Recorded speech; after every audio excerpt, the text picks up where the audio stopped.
नमस्कार दोस्तों आज मैं आपको बताने जा रहा हूँ डी ब्रोगली तरंगदैर्ध्य के बारे में। देखिए, ये टॉपिक बहुत ही महत्वपूर्ण है और परीक्षा की दृष्टि से कई बार एग्ज़ाम में पूछा जा चुका है। तो हम आज बात करेंगे डी ब्रोगली तरंगदैर्ध्य के लिए। तो जो ये डी ब्रोगली तरंगदैर्ध्य है, इसमें देखिए जैसे भी जो भी इलेक्ट्रॉन है द्रव्य कण में आता है, ये इलेक्ट्रॉन फोटोन जो जब ये मूव करते हैं तो ये एक तरह से तरंग की भांति यानी वेव की भांति व्यवहार कर सकते हैं, ऐसा डी ब्रोगली का असम्पशन था, उन्होंने बताया। तो किसी भी गतिमान द्रव्य कण से संबंध जो तरंगे होती हैं उसको हम क्या बोलते हैं? द्रव्य तरंगे बोलते हैं, या उसी को हम क्या कह देते हैं? डी ब्रोगली तरंगे कह देते हैं। तो आज हम निकालना सीखेंगे डी ब्रोगली तरंगदैर्ध्य के लिए सूत्र। बहुत छोटा सूत्र है और एग्ज़ाम में कई बार आ चुका है। तो आज देखिएगा हम निकालेंगे डी ब्रोगली तरंगदैर्ध्य का सूत्र।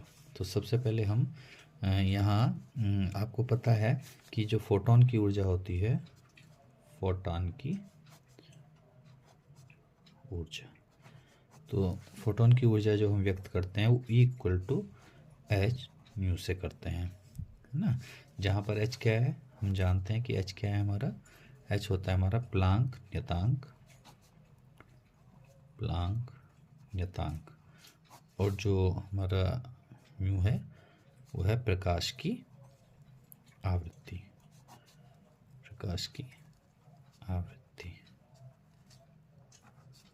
ये है। अब हमें ये पता है कि जो ई है, ई जो हमारी ऊर्जा है, ये फोटोन के लिए हम यूज़ कर रहे हैं ऊर्जा ई।